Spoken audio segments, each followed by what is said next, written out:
En China, la piratería es un delito. Lo cierto es que en las grandes ciudades existen gigantescos edificios como el Mercado de la Seda de Beijing, una construcción de 4 plantas en donde se vende la piratería de diversas calidades. Mientras que ellos tienen todo, desde el tornillo y la tuerca hasta el componente electrónico más complicado, ellos fabrican casi todo.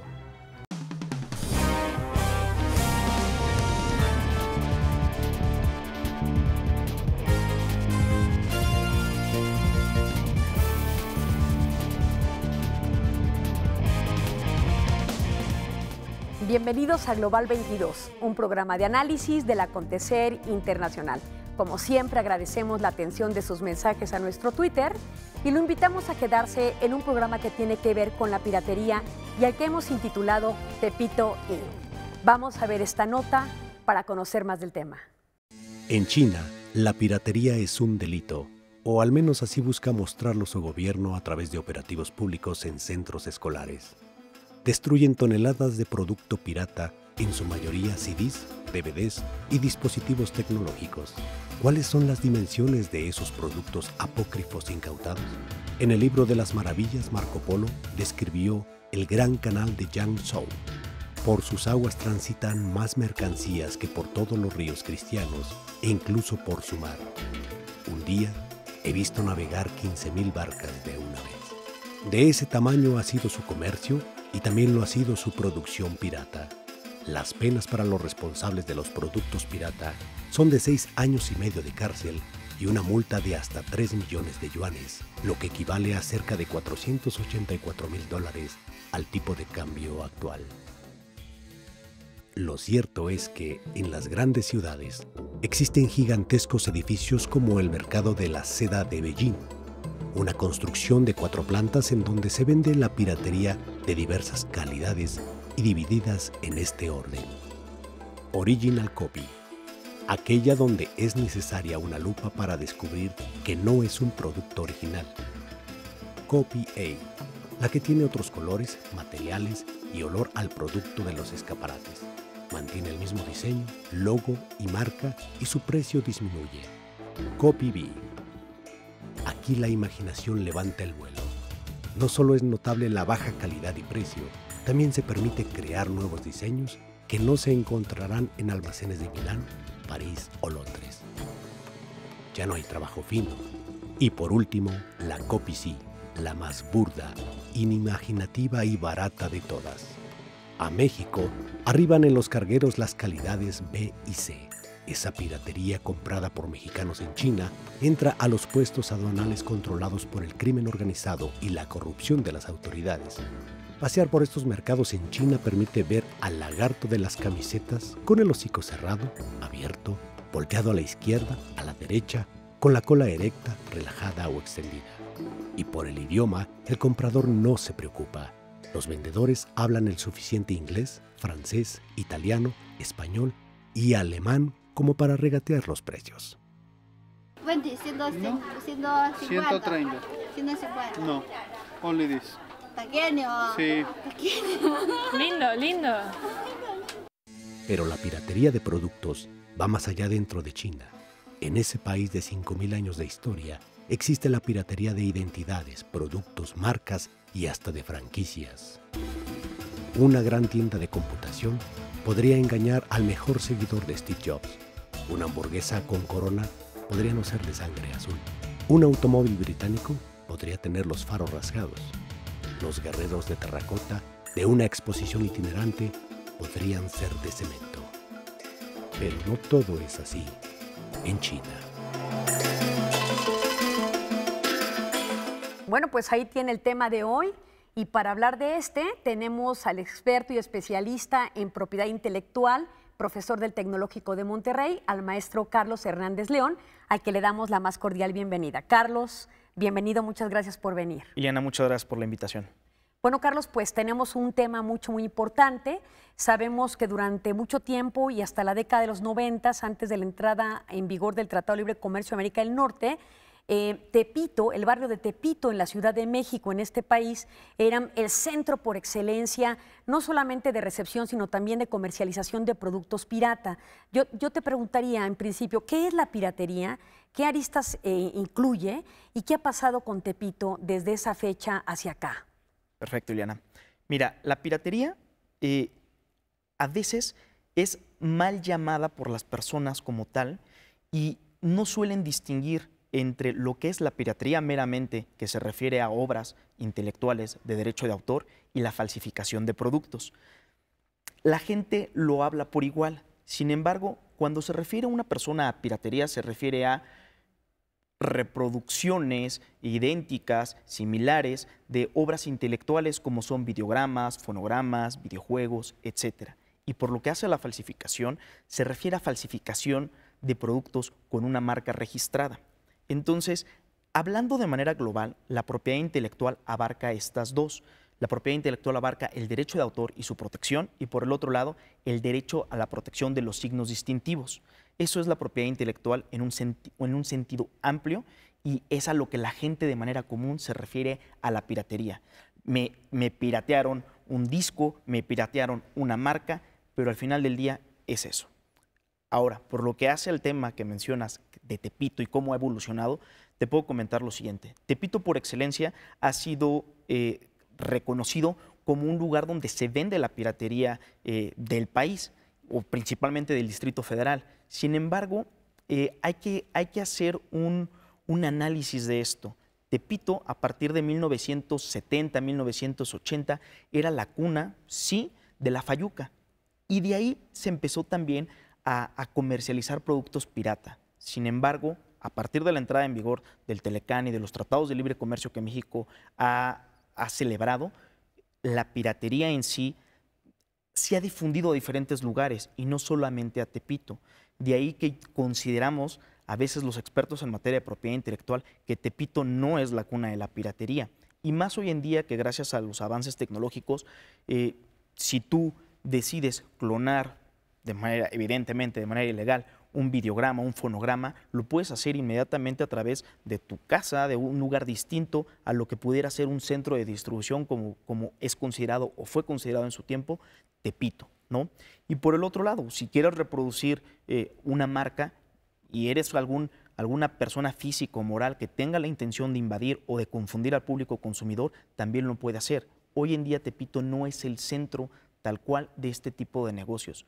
Lo podemos encontrar tanto con la importación de productos como en diferentes lugares, como lo son lugares aislados fuera del Distrito Federal, conexos dentro del Estado de México y en algún otro lugar de la República. Claro, tú decías algo importante, incluso la agilización y la oportunidad que nos da la tecnología nos puede convertir en verdaderos delincuentes en el momento en que nosotros hacemos descargas ilegales sabiendo que tendríamos que haber pagado un precio por ello.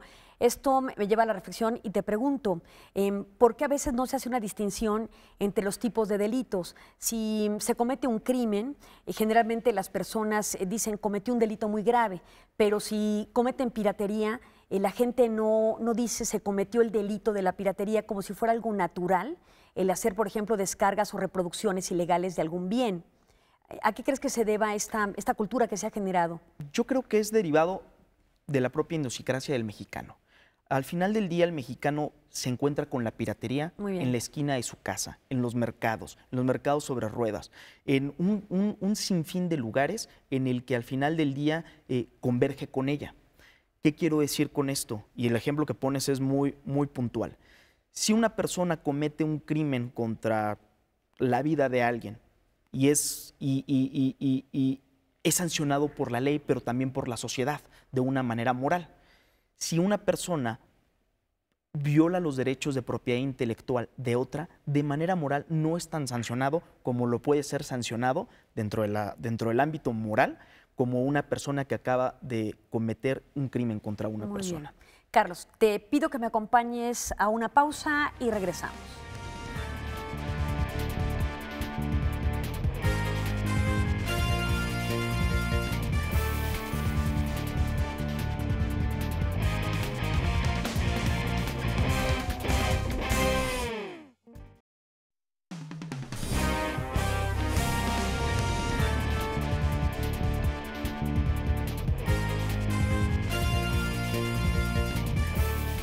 ¿Qué representa el paradigma chino en este tema? Vamos a ver la siguiente nota que preparó Marco Lara. Si uno es fabricante de automóviles con intereses en China, probablemente se las vea en más de una ocasión con algún fabricante del país cuyo producto casualmente tiene el mismo aspecto, diseño o prestaciones que el suyo, afirma Moisés Naim en Ilícito, un libro clásico sobre mercados subterráneos. Es solo un ejemplo de cómo se copian por encima de registros de marcas y patentes cada vez más productos, desde toda suerte de utilitarios, prendas, accesorios personales y obras autorales, hasta medicamentos, software, maquinaria de última tecnología y franquicias. Por supuesto, para que la oferta sea posible, debe preexistir o inducirse la demanda, y eso en países como el nuestro es fácil tratándose de mercados negros. Aunque China no es el único lugar del mundo donde se producen a granel mercancías de propiedad industrial ajena, se ha convertido en el emblema de Estado con una política implícita que, en medida, basa su desarrollo y expansión global en eso, que para muchos es piratería y constituye un delito, mientras que para otros no es más que lo que la humanidad ha hecho todo el tiempo, desde su origen, apropiarse de ideas. ¿Cómo se vive desde afuera en México, por ejemplo? Este que podríamos nombrar el paradigma chino de expansión industrial y comercial, donde aparentemente se vale copiar todo para luego ponerlo en circulación por todas las vías comerciales posibles. Se tiene esa idea y tal vez esté bien fundada en el pasado, pero yo creo que actualmente hay mucha certeza. La cuestión es hacer las cosas bien, llegar y desde el principio preparar muy bien el registro de las marcas y de las patentes. Bueno, hay que acudir con abogados y registrar ante ellos los nombres y los patentes, ¿no?, que se tienen para evitar que alguien se lo vaya a copiar. Entonces, mucha gente llega y ataca el mercado sin registrar la marca, como viendo a ver qué va a pasar, y entonces es donde sufre sorpresas. Siempre hay alguien que trata de tomar ventaja. Sin embargo, esto ha ido cambiando poco a poco. El gobierno chino ha dado más énfasis, precisamente para facilitar las inversiones en su país, ha dado más énfasis en la protección de esas marcas. En China, pues, habría certeza jurídica para las marcas y patentes, lo que paradójicamente no excluiría un boyante mercado libre para aquellos consumidores que quieren, pero no pueden. Por decirte un ejemplo, si puedo decir marcas, un iPhone. Sabemos que iPhones hay de varios precios incluso, ¿no? Cuando uno pregunta en un mercado, ¿quiere un iPhone? Te dicen, pues hay de 100, de 200, de 300, de 400 y de $500, ¿cuál quieres? Entonces alguien que de veras quiere un iPhone y que tiene la posibilidad de comprar un iPhone, no va a ir al mercado a comprarlo, va a ir a la tienda de Apple. Mientras que el que no le alcanza o no lo puede pagar, se va a ir a la informalidad. Y ese yo creo que no le está minando mercado a Apple. Que coexistan con naturalidad el mercado interno legal y el ilegal y se proyecten con agresividad hacia el exterior ha producido en China la especialización de productos genuinos o copiados, lográndose de manera deliberada diferentes calidades. Es una gran parte del éxito de China, ¿no? Porque eso ha abierto muchas fábricas que al copiar hacen cosas muy baratas y que basan en el volumen su precio más que en otra cosa, ¿no? Y no nada más es en China, lo exportan a todos los países. Entonces, ya sea por manera legal o ilegal, es una gran parte de la economía china está basada en esas partes que copian. Y finalmente, otro fenómeno perceptible es que esa especialización para abastecer de productos legales o ilegales su país y gran parte del mundo, hasta la saturación, es que el modelo chino ha sido ya clonado por ciertos países de su misma periferia. Lo anterior, debido al encarecimiento de la mano de obra y el tránsito de amplios sectores industriales de China hacia la sofisticación, prefiriendo hoy el desarrollo de bienes de capital, o sea, de tecnologías de producción y no ya de productos. Pero eso lo veremos más adelante. Bueno, Carlos, el paradigma chino sin duda representa todo un tema. No es el único país donde se puede multiplicar y reproducir la piratería, pero las cadenas productivas que ellos tienen atentan en contra de todos los mercados cuando se comete ese delito. ¿Cómo podrías concebir a China, este gigante, cómo podría ser controlado desde el punto de vista de la piratería? Tiene que ver también, por supuesto, con estos mercados como Tepito, que tú ya bien has señalado, se ha diversificado enormemente el tema de Tepito. Ya no es un solo lugar, sino son muchos puntos de entrada, como pueden ser los puertos o los puntos fronterizos, por ejemplo, con el Cono Sur, Guatemala, por ejemplo, y Chiapas de este lado, ¿no? ¿Cómo contener a un gigante como China? Mira, ¿qué es lo que hace el país y qué es lo que actualmente están haciendo las autoridades con respecto a esto? Se ha detectado precisamente, como lo dices, pues China es uno de los grandes productores de diferentes bienes. Estos bienes que son exportados de China e importados a México llegan a través de las diferentes aduanas, principalmente Lázaro Cárdenas y Manzanillo. ¿Qué hacen las autoridades al respecto? Hoy en día existe una base marcaria, que así es como se ha denominado, para que las autoridades aduaneras, en cuanto realicen la inspección de un contenedor y detecten que el contenedor trae consigo y está transportando mercancías que tienen una reproducción de una marca, verifique si el contenedor pertenece a alguno de los titulares de propiedad intelectual o alguno de sus licenciatarios para darle un paso libre o, de lo contrario, detectar la mercancía y mandar una alerta con respecto a si este es un producto pirata o no. Claro. ¿Qué pasa con esto a lo largo del tiempo?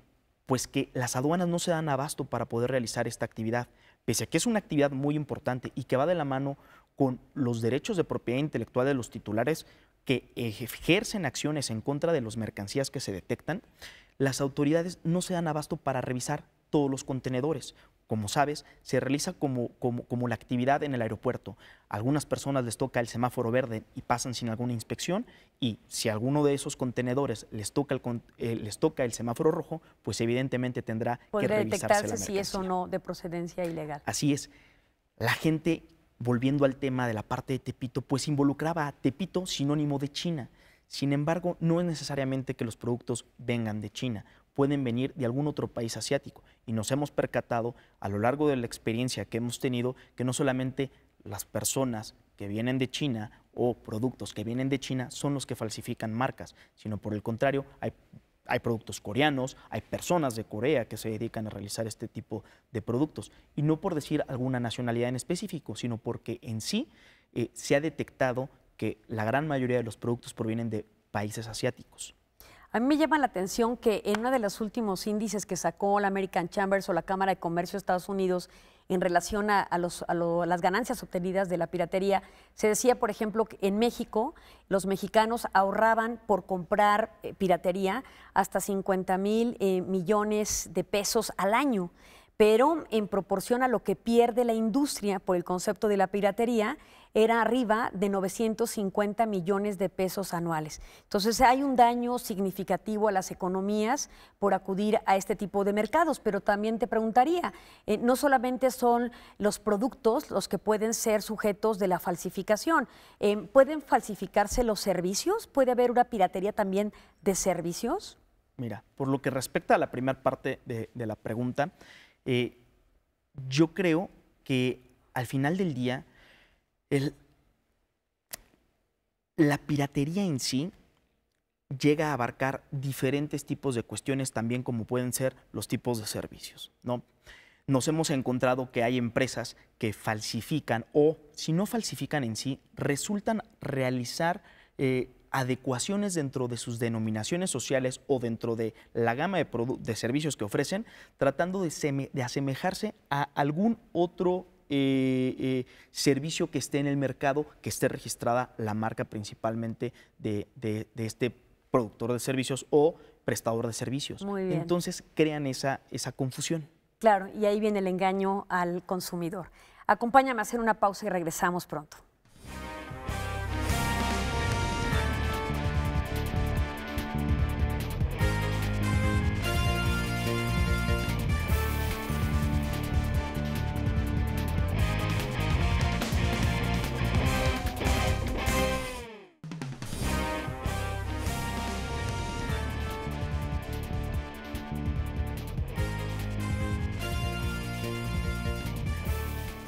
Vamos a ver esta nota y regresamos en breve.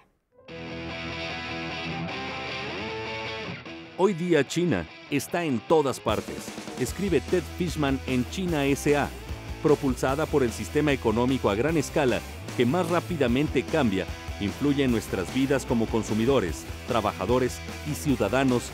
Las palabras Made in China son tan universales como el dinero. El país confecciona más ropa, cose más zapatos y ensambla más juguetes para los niños de todo el mundo que cualquier otro país. Pero a medida que ha ido ascendiendo en la escala tecnológica, China también se ha convertido en el fabricante más grande del mundo de electrónica de consumo y produce más televisores, reproductores de DVD y teléfonos móviles que cualquier otro país. Uno de los fenómenos recientes producidos por el paradigma chino es su clonación en ciertos países de su periferia. El ciudadano chino urbano promedio eleva la calidad de sus ingresos y se encarece el costo de la mano de obra, al tiempo que la industria tiende a pasar de las mercancías a desarrollar su propia tecnología, claro, copiando con naturalidad la de otros para luego perfeccionarla. Y al cabo, se trata de que poco a poco sean otros los que hagan la maquila. Mientras que ellos tienen todo, desde el tornillo y la tuerca hasta el componente electrónico más complicado, ellos fabrican casi todo. Y bueno, además costo de financiamiento, estímulos fiscales, tienen también materia prima a la mano. Entonces son varios factores que afectan, no nada más la mano de obra.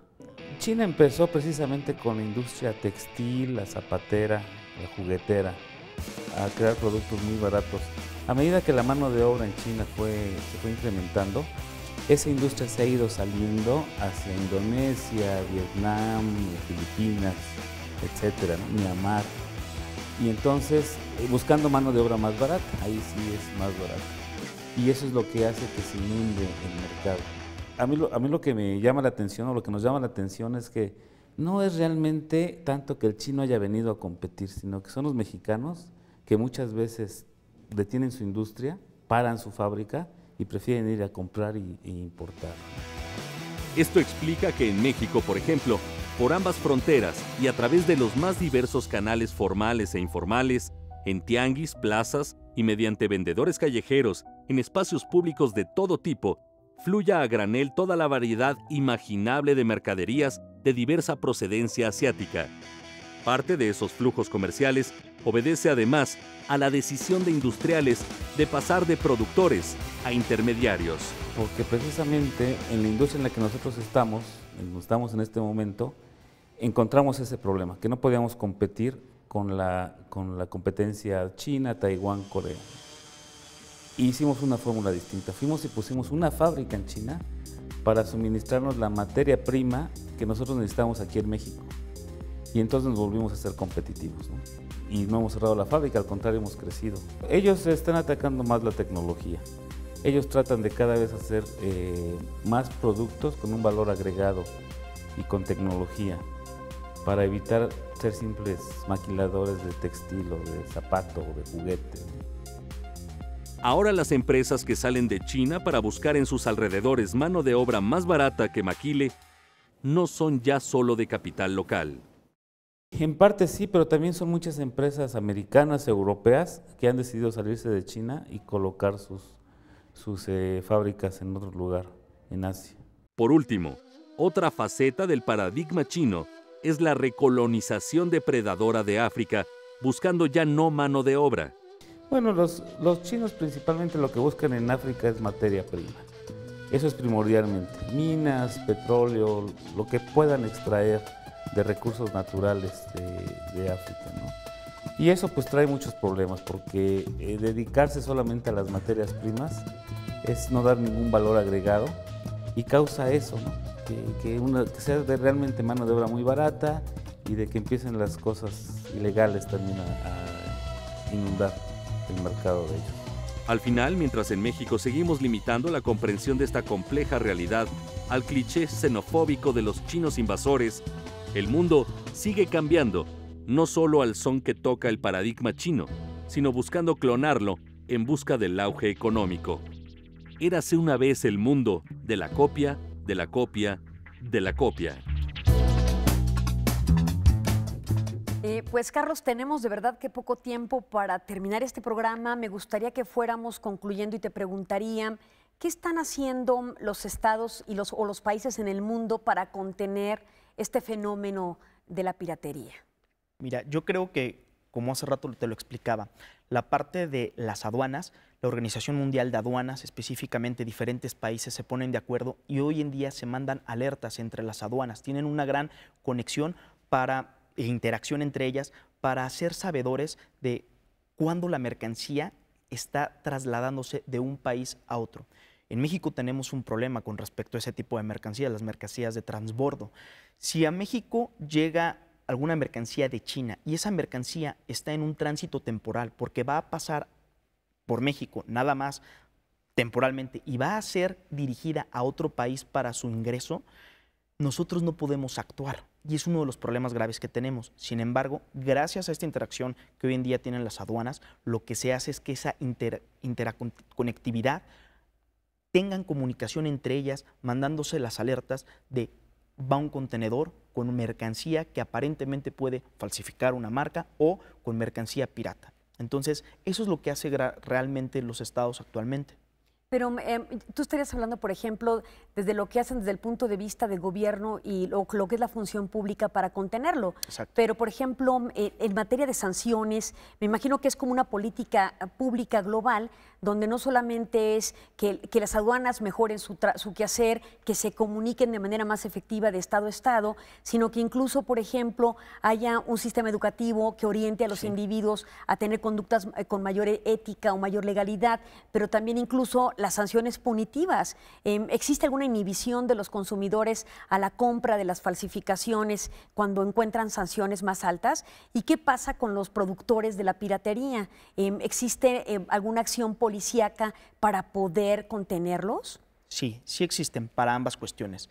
Tanto las sanciones que se le imponen a los infractores de derechos de propiedad intelectual a veces resultan ser ejemplares para que estos no puedan cometer más infracciones. Sin embargo, te lo digo como usuario del sistema, tú no quieres atacar directamente a quien está comprando el producto, porque al final es tu cliente, es el que algún día podrá comprar tu producto original, sino se ataca de manera directa al fabricante, al distribuidor, al que está en la cadena de distribución del producto falsificado. Pero por otro lado, las sanciones que establece el Estado sí tienen que llegar a ser ejemplares y a veces lo son, no en todos los casos, siempre se miden dependiendo de las características del infractor. Eso es lo que hacen los estados, imponer sanciones, imponer también del otro lado educación, y educación para que todos tengan la cultura del respeto a la propiedad intelectual a través de cursos o programas. Pues Carlos, ha sido un gusto tenerte en este programa. Ojalá y que podamos repetir con posterioridad un tema similar, con quizás otras variables. Esta vez le tocó un poco al barrio de Tepito en la Ciudad de México, pero sin duda si lo abordamos serás invitado. Muchas gracias. A ustedes en casa les agradecemos su atención y les invitamos a emitir sus comentarios en Twitter. Hasta pronto.